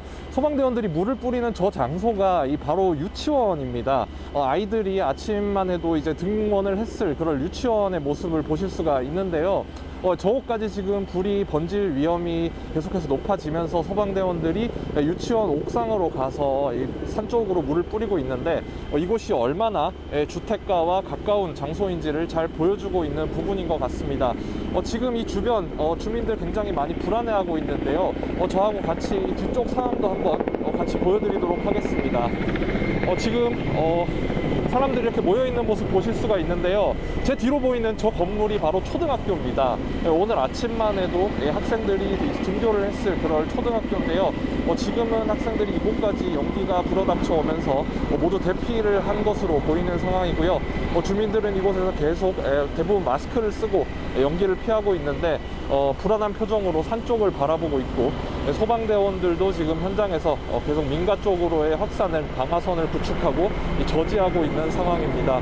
산림당국은 헬기를 43대까지 늘려서 진화에 안간힘을 쏟고 있지만 진화가 쉽지는 않은 상황입니다. 해가 지기 시작하면서 헬기는 이제 철수하고 지상인력 위주의 야간 진화 작업으로 전환해야 하는데요. 소방당국은 국가 소방동원령을 발령하고 다른 시도의 장비와 소방관을 대구로 모으고 있습니다. 대구 북구도 만약의 사태에 대비해 주민들에게 대피 명령을 내렸습니다. 서변동 지역 주민들은 동변중학교나 영경초등학교 등으로 대피하라는 내용입니다. 앞서 어제나 1시쯤 산림당국은 삼지산 산불의 주불 진화를 선언했었습니다. 그제 오후 2시에 처음 불이 난 지 23시간 만이었는데요. 하지만 6시간쯤 지난 저녁 7시 반쯤 함지산 북쪽 백년사 주변에서 일부 불길이 다시 살아났습니다. 대구시와 소방당국이 밤사이 불길 확산을 최대한 저지했고 날이 밝으면서 헬기를 투입해 진화 작업을 벌였는데요. 하지만 불길은 강한 바람을 타고 오히려 확산하고 있습니다. 산불 발생 지역 주민들은 행정기관의 대피 안내나 방송 등에 귀를 기울이는 게 좋겠습니다. 지금까지 대구 함지산 산불 현장에서 YTN 김근우입니다. 내일부터 노동절에서 어린이날까지 이어지는 징검다리 황금 연휴가 시작됩니다. 연휴 초반에는 하루 건너 궂은 날씨가 찾아오다가 일요일과 어린이날에는 맑고 건조한 날씨에 강풍이 거세질 것으로 전망됩니다. 자세한 연휴 날씨 정희윤 기자가 보도합니다. 5월의 시작과 함께 찾아오는 징검다리 황금 연휴. 기상청은 연휴 전반에는 하루 건너 비바람이 부는 궂은 날씨를 예고했습니다. 노동절인 내일과 주말에 비가 내리는데 특히 내일은 대기 불안정으로 제주 산간에 최고 60mm, 내륙에도 최고 50mm에 이르는 요란한 비가 내릴 전망입니다. 목요일 아침부터 밤사이 한랭 전선이 통과하며 전국에 비가 예상되고 있습니다. 특히 강한 강수대가 통과하는 시점에는 돌풍과 천둥, 번개를 동반한 요란한 날씨가 예상되오니 시설물 관리에 각별히 유의하시기 바랍니다. 야외 활동이 증가할 것으로 보이는 일요일부터는 맑은 날씨를 되찾겠습니다. 다만 다시 남고북저의 기압 배치가 형성되면서 건조한 강풍이 거세져 어린이날이자 석가탄신일인 월요일 낮까지 이어지겠습니다. 산불 위험이 커질 수 있는 만큼 산림 주변에서 불시 사용은 금물입니다. 월요일 밤부터 연휴 마지막 날 사이에는 또다시 비가 내릴 것으로 예상됩니다. 연휴 동안 예년과 비슷한 봄 날씨가 예상되지만 비가 내리는 날에는 일시적으로 기온이 떨어져 쌀쌀하겠습니다. 특히 연휴 초반과 마지막 날은 풍랑과 강풍으로 기상특보가 내려질 가능성이 있어 항공기나 여객선은 벼랑이나 지연 여부를 반드시 확인하는 게 필요합니다. YTN 정혜윤입니다. 더불어민주당 이재명 대선 후보의 공직선거법 위반 사건에 대한 대법원의 최종 판단이 내일 나옵니다. 대법원은 내일 오후 3시 대법정에서 민주당 이재명 후보의 선거법 위반 사건 상고심 선고기일을 엽니다. 항소심 선고로부터 36일 만이고 대법원이 사건을 정식 배당한 지 9일 만에 결론이 나오는 셈입니다. 내일 선고되는 이재명 후보의 선거법 위반 사건은 이번 조기 대선의 결정적 변수 중에 하나인 만큼 관심이 집중되고 있는데요. 특히 유죄 취지로 대법원이 스스로 판결을 내릴 경우 이 후보의 출마가 어려워질 수 있다는 관측이 나오는데 그 실현 가능성은 어떨까요? 우종훈 기자가 보도합니다. 선고를 앞둔 이재명 민주당 대선 후보의 공직선거법 위반 대법원 판결은 이번 조기 대선의 최대 변수 중 하나입니다. 만약 대법원이 항소심을 깨고 유무죄를 직접 판결하는 파기자판을 통해 당선 무효형을 확정할 경우 이 후보의 출마 자체가 어려워질 수도 있기 때문입니다. 가능성이 없는 건 아니지만 실제 대법원이 파기자판한 경우는 극소수에 불과해 확률은 높지 않다는 전망이 우세합니다. 사법연감 통계를 보면 지난 2023년 대법원이 심리한 형사사건 2만 400여 건 가운데 원심을 파기한 사례는 279건입니다. 대부분은 사건을 항소심 법원에 돌려보내는 파기 환송 결정이었고 파기 자판은 15건에 불과했습니다. 이 같은 전례와 상관없이 사건 자체가 자판, 그러니까 직접 판결할 수 없는 성격이라는 분석도 나옵니다. 형사소송법상 파기 자판은 소송 기록과 1, 2심 법원이 조사한 증거에 의해 판결하기 충분할 때 가능하다고 규정합니다. 결국 하급심에서 사실관계를 동일하게 봐야 하는데 이 후보의 선거법 사건처럼 1, 2심에서 사실관계를 다르게 해석한 경우에는 파기자판에 해당하지 않는다는 겁니다. 일반적으로 공직선거법에 있어서는 파기자판 사례가 거의 없어요. 파기자판 가능성은 거의 없을 가능성이 크고 만에 하나 파기자판에서 형을 정한다고 한다면 이제 정치적으로 엄청 논란이 될 거예요. 파기자판을 제외하면 남은 경우의 수는 무죄를 확정하는 상고기각 혹은 유죄 취지의 파기환송입니다. 다만 파기환송의 경우 다시 고법 판단을 거쳐야 하는 만큼 대선 전까지 최종 결론이 나오기는 어려울 전망입니다. YTN 우종훈입니다. 민주당 이재명 후보의 선거법 위반 사건의 결론이 이례적으로 빨리 나오게 된 건 조희대 대법원장의 의지가 반영됐다는 해석이 많습니다. 전원합의체 회부도 속전속결 심리 과정도 모두 조 대법원장의 결정이었는데요. 대선 후보 등록 마감을 열흘 앞두고 선고를 내리게 됐습니다. 차정윤 기자입니다. 항소심 선고 36일 만에 상고심 결론을 내리기로 한 대법원의 이례적인 속도전에는 조희대 대법원장의 의지가 묻어납니다. 사건이 소부 재판부에 배당된 당일 곧바로 전원 합의체로 회부한 것도, 지난 22일과 24일 한 주에 2차례나 합의기일을 연 것도 모두 재판장인 대법원장의 결단이었습니다. 한 달에 한 번 하는 전원합의체 합의기일은 이미 지난 16일을 진행했지만 대법원장 지정에 따라 추가로 합의기일을 진행할 수 있다는 대법원 내규에 따라 이례적으로 심리의 속도를 낸 겁니다. 조 대법원장은 취임부터 신속한 재판을 강조했습니다. 특히 지난 22대 총선 당시 선거사범 공소시효 만료를 앞둔 때에도 선거법 사건의 경우 1심은 6개월, 2심과 3심은 각각 3개월 안에 끝내야 한다는 이른바 633 원칙을 법원행정처를 통해 전국 법원에 권고했습니다. 모든 국민은 신속한 재판을 받을 권리를 가지는데도 법원이 이를 지키지 못하여 국민의 고통을 가중시키고 있습니다. 5월 11일 대선 후보 등록 마감을 열흘 앞두고 나오는 선거 결과에 관심이 집중되는 가운데 대법원은 선거법 사건의 신속 처리 원칙에 따라 진행한 것이라는 입장입니다. YTN 차정은입니다. 시민단체가 조희대 대법원장을 직권남용 혐의로 공수처에 고발했습니다. 촛불행동은 이 후보가 항소심에서 무죄 판결을 받자 조 대법원장이 2시간 만에 직권으로 전원합의체의 사건을 회부하는 등 유난히 빠르게 재판을 진행해 선거에 개입하고 있다며 고발 이유를 밝혔습니다. 윤석열 전 대통령과 김건희 여사가 수사선상에 오른 건 건진법사 의혹뿐만이 아닙니다. 검찰과 경찰, 공수처 등 모든 수사기관이 파면된 윤 전 대통령 부부와 관련해 동시다발적으로 수사에 나섰습니다. 양동훈 기자입니다. 서울 남부지방검찰청은 건진법사 전성배 씨 의혹과 관련해 윤석열 전 대통령 사저를 압수수색하며 강제 수사의 포문을 열었습니다. 남부지검은 김건희 여사 연루 의혹이 제기된 삼부토건 주가 조작 사건도 배당받아 직접 수사 여부를 검토하고 있습니다. 증권선물위원회가 지난 2023년 5월에서 6월 우크라이나 재건 산업에 참여한 것처럼 투자자들을 속여 부당이득을 취한 혐의로 관련자 10여 명을 고발한 데 따른 조치입니다. 다만 김 여사는 증선위의 고발 대상에서는 빠졌는데 검찰에서 수사가 확대될 가능성도 거론됩니다. 서울고검은 불기소 처분했던 김 여사의 도이치모터스 주가 조작 연루 혐의에 대해 최근 재기 수사에 돌입했고, 서울중앙지검과 서울고검에서 연이어 불기소 처분한 디올백 사건과 관련해서는 고발인 측이 다음 주 재항고와 재고발을 예고했습니다. 경찰은 윤 전 대통령의 공직선거법 위반 혐의와 관련해 수사하고 있습니다.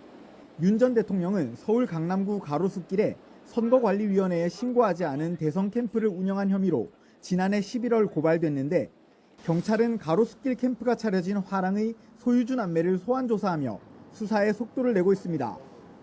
또 서초동에 또 다른 비밀 캠프가 있었고 건진법사 전성배 씨가 이곳과 관련돼 있다는 의혹도 불거졌습니다. 고위공직자범죄수사처도 내란 사건에 집중하느라 진척이 없었던 최상병 순직 사건을 다시 꺼냈습니다. 임성근 전 해병대 1사단장 휴대전화를 포렌식하며 본격 수사를 재개했는데, 사건 처리 과정에서 윤 전 대통령이나 대통령실이 외압을 행사했다는 의혹을 본격적으로 들여다볼 방침인 것으로 전해졌습니다. 파면되면서 불소추 특권이 사라진 윤 전 대통령 관련 의혹에 대해 검찰과 경찰, 공수처 등 모든 수사기관이 본격 수사에 나서고 있습니다. YTN 양동훈입니다.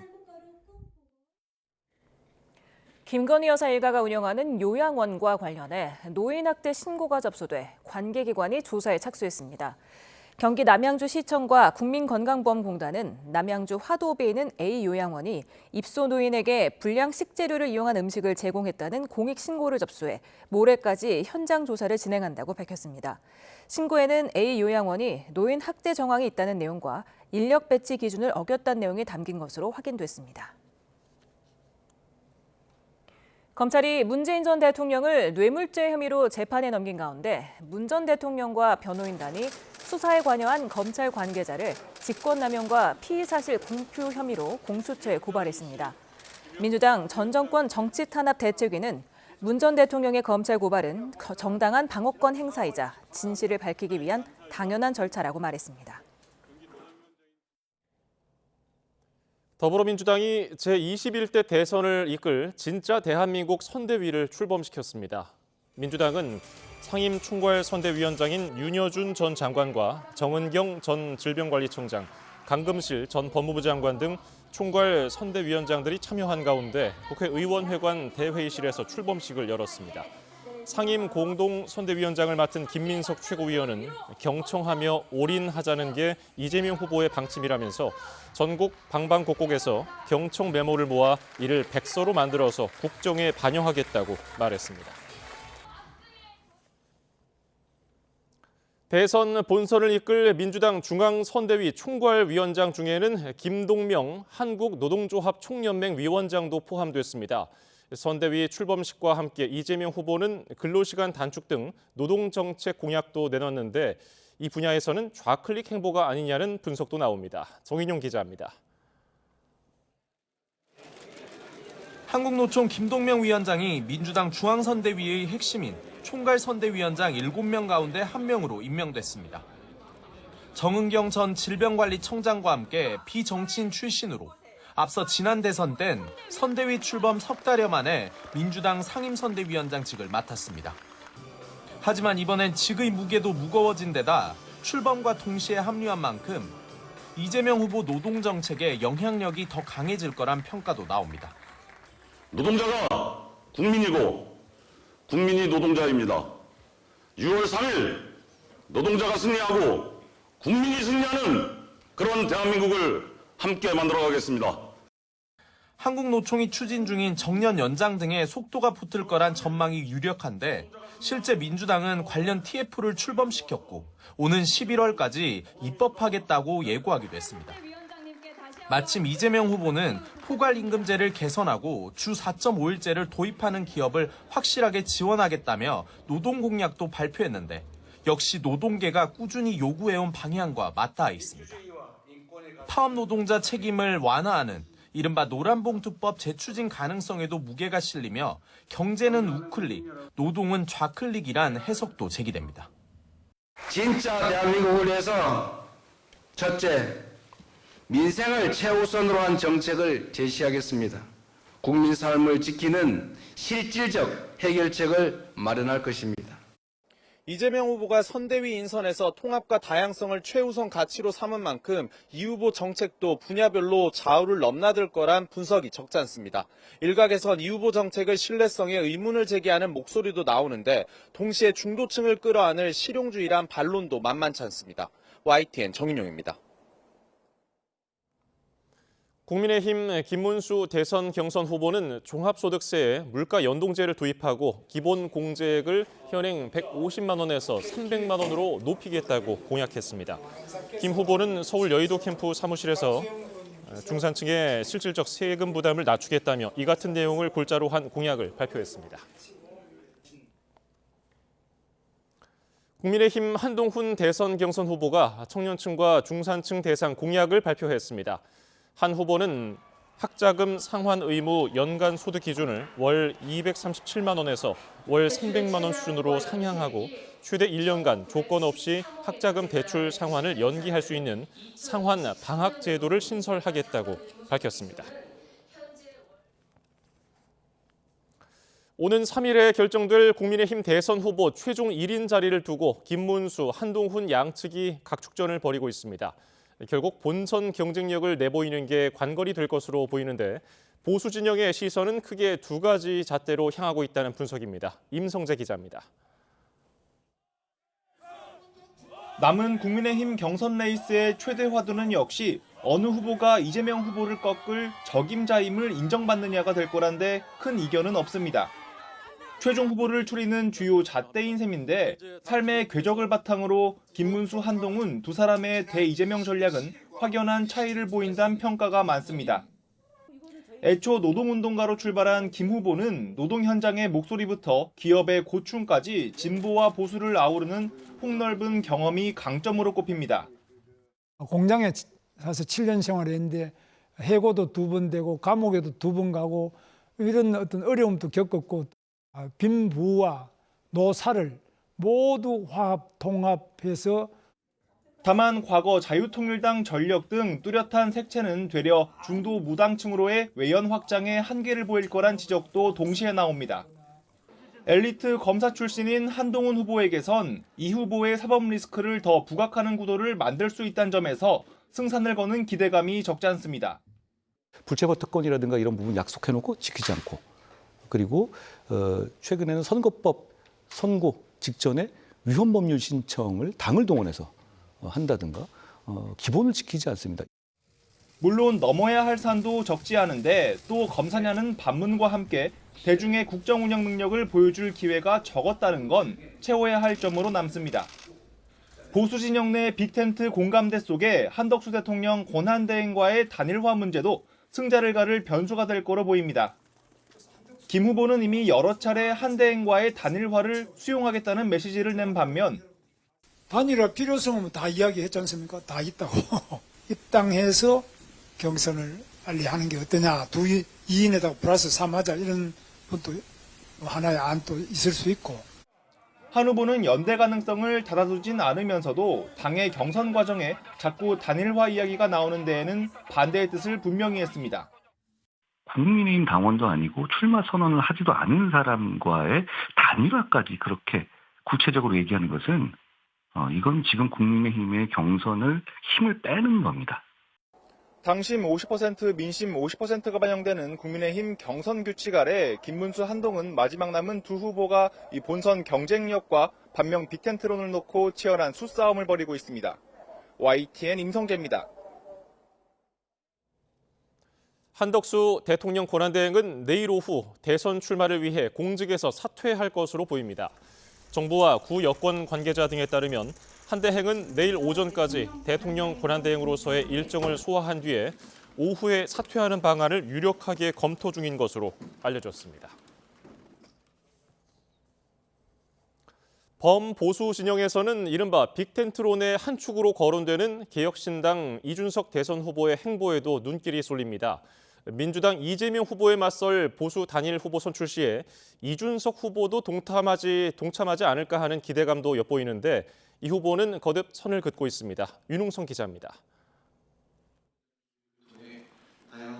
관훈 토론회에 나온 개혁신당 이준석 대선 후보는 작심한 듯 시작부터 범보수 빅텐트론을 겨냥한 날선 발언들을 쏟아냈습니다.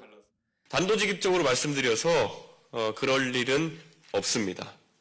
1 더하기 1은 2가 될 것이라는 어설픈 정치공학, 그리고 묻지마 단일화에 제가 응할 생각이 전혀 없습니다. 특히 계엄에 책임이 있는 자들과 동행할 수 없고 특정인만을 막으려는 연대가 성공할 리도 없는 데다 너무 초라한 목표라고도 꼬집었습니다. 그러면서 자신이 원하는 빅텐트는 원칙과 상식의 빅텐트라며 이준석을 선택하는 것이 진짜 정권 교체라고 목소리를 높였습니다. 제가 만들고 싶은 빅텐트가 있다면 과학기술의 빅텐트입니다. 좌도 우도 아니고 앞으로 나갈 것을 다짐하는 모든 사람들이 함께하는 빅텐트입니다. 반 이재명 빅텐트론의 한 축으로 거론돼 온 이준석 후보. 앞서서도 수차례 단일화는 없다고 못을 박았습니다. 그럼에도 이 후보의 대선 완주 여부엔 전망이 엇갈립니다. 이 후보가 대선에서 보수 진영의 표를 분산시킨다 판단하면 책임론을 피할 수 없어 결국 단일화에 응할 거라는 분석과 함께 그분도 국민 여론을 외면할 수는 없습니다. 왜냐하면 이준석 후보가 끝까지 갔을 때 이 대선을 이재명에게 넘겨준다는. 이제 막 40대에 접어든 이 후보에겐 미래가 있는 만큼 이번 대선에서 유의미한 득표율을 얻어 계속 독자 노선을 걸어갈 거란 전망도 동시에 나옵니다. 국민의힘이 무슨 보수 진영, 우파 이런 거 다 전세냈습니까? 각자 당이 다른데 주도권 경쟁하는 게 당연한 거죠. 네. 그리고 그게 건강한 거죠. 이 후보는 초급 군 간부 육성을 위한 군복무 공약, 고졸 이하 청년들의 사회 진출을 위한 공약, 교사 소송 국가 책임제 등 젊은 층을 대변하는 공약들을 쏟아내며 완주 의지를 내비치고 있습니다. 대선이 다가올수록 이재명 대 단일 후보의 1대1 구도를 만들기 위한 범보수 진영의 움직임이 숨가쁘게 펼쳐질 것으로 보입니다. 이준석 후보가 최종적으로 어떤 선택을 하게 될지 이번 대선의 주요 관전 포인트란 분석입니다. YTN 윤홍성입니다. SK텔레콤은 오늘 4만 2천여 명을 더해 지난 20일부터 오늘 오후 3시까지 74만 7천여 명이 유심을 교체했다고 밝혔습니다. 복제된 유심 사용을 막는 유심 보호 서비스는 누적 1,213만 명이 가입했고 오늘은 오후 3시 기준 156만 명이 추가로 가입한 것으로 나타났습니다. 해킹당한 SK텔레콤이 유심 무료 교체, 온라인 예약을 받고 있지만 여전히 영업정을 방문하는 어르신이 많았습니다. 재고가 이미 바닥나서 대리점도 온라인 예약만 도울 수 있지만 어르신들에게는 이 절차도 어려운 상황이라 도움이 필요했습니다. 오동건 기자가 보도합니다. 유심 교체를 위해 매장을 찾은 어르신들, 재고가 바닥났다는 소식에 답답하기만 합니다. 돈 주고 살 수 없다고 그러더라고요. 그래서 그냥 제가 나왔어요. 그리고 제가 자세한 건 모르기 때문에 일단은 우리 애들하고 한번 상의해 보려고요. 불안감 때문에 통신사를 바꾸려 해도 절차가 또 복잡해 뭐가 유리한지 따져보기도 어렵습니다. 나이 먹은 사람이 물어보면 좀 차갑고 이게 갈아타는 게 유리하냐고 모르겠어요. 유심 교체 예약, 보호 서비스 가입이 모두 온라인을 중심으로 이루어지며 고령자가 관련 정보에서 소외되고 있습니다. 어르신들은 답답한 마음에 일단 매장을 찾지만 대리점도 당장 유심 재고가 없어 도울 방법이 없습니다. 저도 직접 유심을 좀 바꿔야 되는데 현장에 와봤습니다. 유심 재고가 있어야 변경이 가능한데 이렇게 완전히 유심 재고가 소진됐습니다. 유심 교체 속도는 더디기만 합니다. 무상 교체 첫날 23만 명이 유심을 바꿨지만 시간이 갈수록 수치가 떨어지며 물량 부족 상황을 여실히 보여주고 있습니다. 이미 6월까지 예약이 꽉 찬 매장까지 등장하며 예약이 느린 어르신의 유심 교체는 더 늦어질 수밖에 없습니다. 유심칩이 대량으로 풀리기 전까지 고령자를 보호할 특단의 대책이 필요한 상황. 그래서 디지털 취약계층에 대해서는 별도로 저희가 전화를 해서 해드리고 있고요. 고령층의 불안감과 불편함이 시간이 갈수록 커지는 만큼 발빠른 대처가 필요해 보입니다. YTN 오동건입니다. 충북 청주의 한 고등학교에서 흉기 난동을 벌여 6명을 다치게 한 고등학생이 구속됐습니다. 법원은 사전에 범행 도구를 준비하고 계획한 점과 불특정 다수의 피해자를 상대로 묻지마 범행을 저지른 점을 고려해 영장을 발부했습니다. 김기수 기자입니다. 충북 청주시 오송읍에 있는 고등학교 안팎에서 흉기 난동을 벌인 고등학생 A군이 구속됐습니다. 청주지방법원은 A군이 사전에 범행 도구를 미리 준비하고 범행을 계획한 점, 그리고 불특정 다수의 피해자를 상대로 묻지마 범행을 저지른 점 등을 고려했다고 밝혔습니다. 또 도주 우려와 소년으로서 구속해야 할 부득이한 사유가 있다고 덧붙였습니다. A군은 구속 전 피의자 신문에 출석하기 전 취재진의 질문에 죄송하다고 짧게 답했습니다. 학교 생활 어떤 점이 힘드셨나요? 피해자에게 하실 말씀 없으세요? 죄송합니다. 경찰 조사에서 A군은 학교 생활이 힘들었다고 진술한 것으로 확인됐습니다. 올해부터 대학 입시를 위해 특수학급에서 일반 학급으로 올라갔지만 적응에 어려움을 겪었다고도 언급했습니다. 특히 A군은 흉기를 휘두르고 극단적인 선택을 하겠다고도 진술했는데 경찰은 누적된 심리적 불안이 한순간에 표출된 것으로 보고 있습니다. 경찰은 A군이 사전에 범행을 계획했는지를 확인하기 위해 휴대전화와 노트북 등에 대한 포렌식도 진행하고 있습니다. 구속영장을 발부받은 경찰은 포렌식 결과가 나오는 대로 범행 준비 과정 등을 면밀하게 살펴본 뒤 사건을 검찰에 송치할 계획입니다. YTN 김기수입니다. 오늘 오후 3시 20분쯤 서울 성내동 길동 사거리 인근 도로에서 가로 2.5m, 세로 3m, 깊이 1.2m 규모의 땅꺼짐이 발생했습니다. 이 사고로 피해를 입은 사람이나 차량은 없는 것으로 파악됐습니다. 강동구청 관계자는 상수도관 맨홀 밸브 잠금 장치 고장으로 누수가 생긴 게 원인으로 보인다며 내일 새벽쯤 복구를 마칠 예정이라고 설명했습니다. 경찰은 복구 작업을 위해 양재대로 길동 사거리에서 둔촌 사거리 방향 2개 차로 통행을 제한하고 있습니다. 서울 시내버스 노사 간 협상이 최종 결렬되면서 노조가 오늘 하루 경고성 준법 투쟁을 했습니다. 양측 주장이 평행선을 달리고 있는데 연휴 기간에 물밑 접촉이 이어질 것으로 보입니다. 김연아 기자입니다.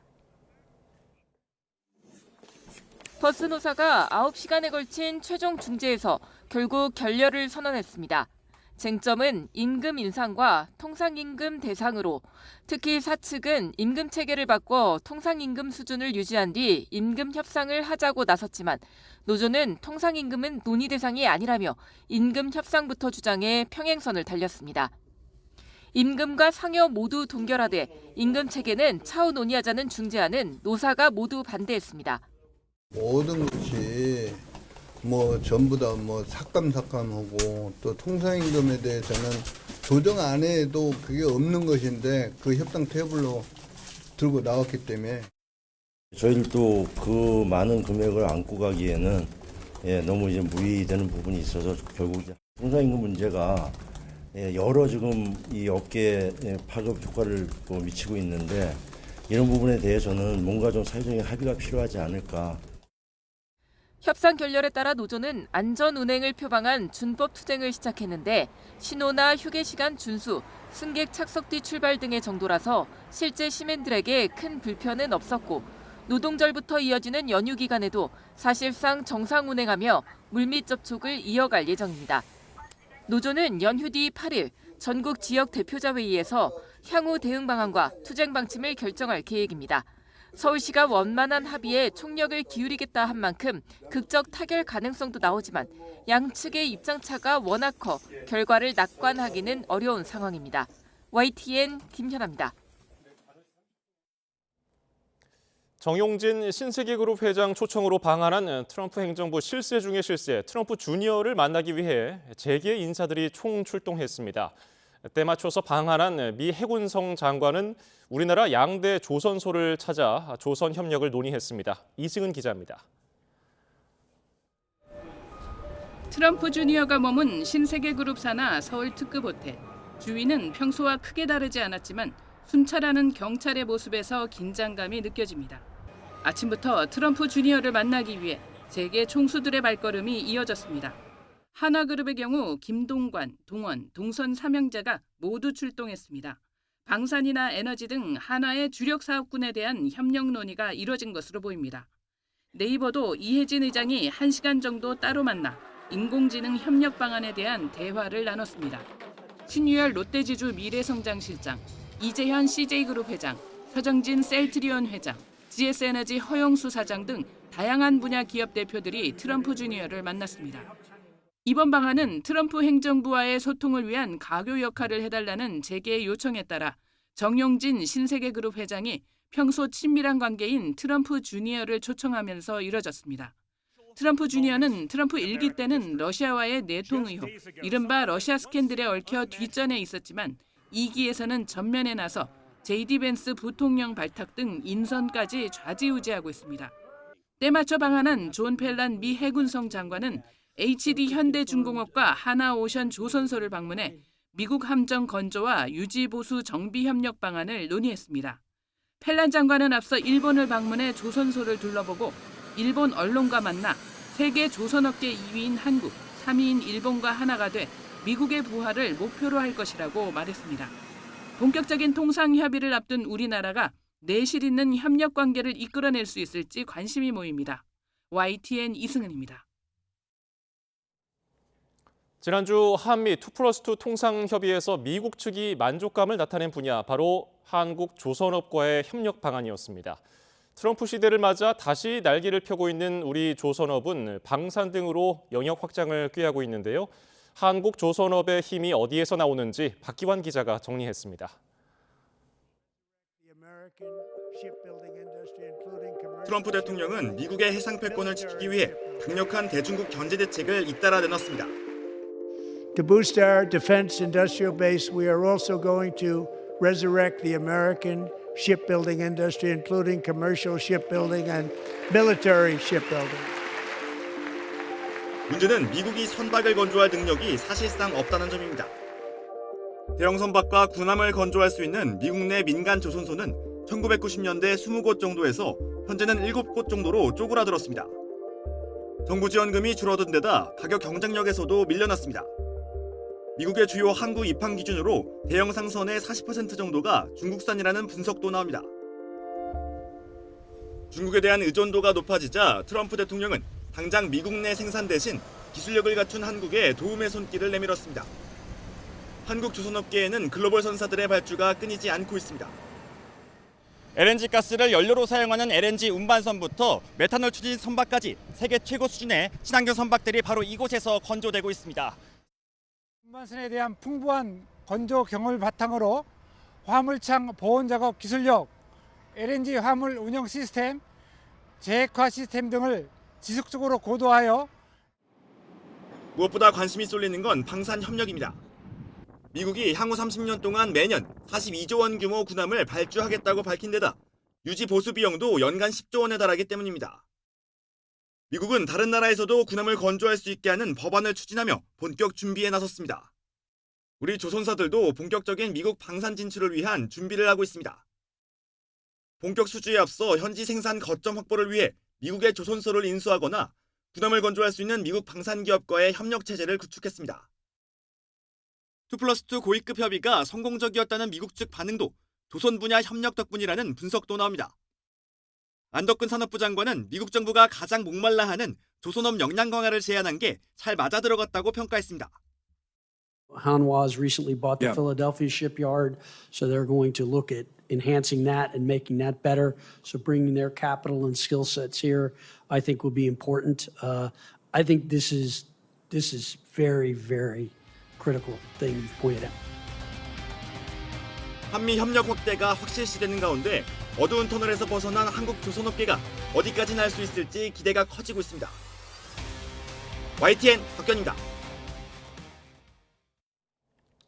국토교통부가 제주항공 여객기 참사를 계기로 준비한 항공 안전 개선을 위한 혁신 방안을 내놓았습니다.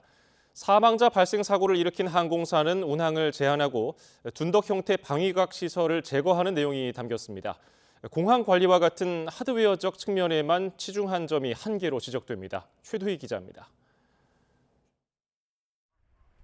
지난해 말 179명의 목숨을 앗아간 무안국제공항의 제주항공 여객기 참사. 참사 후속 조치로 항공 분야 전반의 안전 체계를 개선하기 위해 국토교통부가 항공안전 혁신 방안을 내놨습니다. 우선 항공안전 성과 지표를 신설하고 사망자 발생 사고를 일으킨 항공사에 1년간 운수권을 배분하지 않는 등 항공사 규제를 대폭 강화합니다. 항공사고를 일으킨 항공사는 1년간 운수권 배분 대상에서 제외하고 안전 확보를 위해 노력하는 항공사는 인센티브를 받을 수 있도록 운수권 배분 규칙을 개정할 계획입니다. 참사 피해를 키운 것으로 지목된 방위각 시설, 로컬라이저는 부러지기 쉬운 경량 철골 구조로 개선합니다. 참사가 발생한 무안공항에는 올해 하반기 민간 공항 가운데 처음으로 조류 탐지 레이더를 설치할 예정입니다. 조류 탐지 레이더를 무안공항에서 시범 운용하고 내년부터 인천, 김포, 제주공항 등 다른 공항에도 순차적으로 도입해 나갈 계획입니다. 아울러 인공지능 AI를 활용한 조류 분석 깊이 드론을 개발하고 국제 기준에 맞춰 전국 공항에 240m 이상 종단 안전구역을 확보하겠다는 방침입니다. 다만 항공사 규제 방안의 경우 항공사 간 재정 상황을 고려하지 않은 조치라는 비판이 나옵니다. 위급 상황 발생 시 조종사들의 결정 권한 범위와 같은 항공 운항 관련 대책도 미흡하다는 평가입니다. 공항 관리에 대한 내용들이 주 안점으로 되어 있는데요. 실제 항공은 항공 운항이 우선입니다. 운항 안전이 되어야 결국은 안전한 거기 때문에 운항 안전 쪽으로 좀 더 새로운 그런 혁신안이 좀 나왔으면. 이번 대책에는 별도 항공안전청 설립이나 국토부 산하인 항공철도사고조사위원회 독립과 같은 근본적인 개혁안도 빠졌습니다. YTN 최두입니다.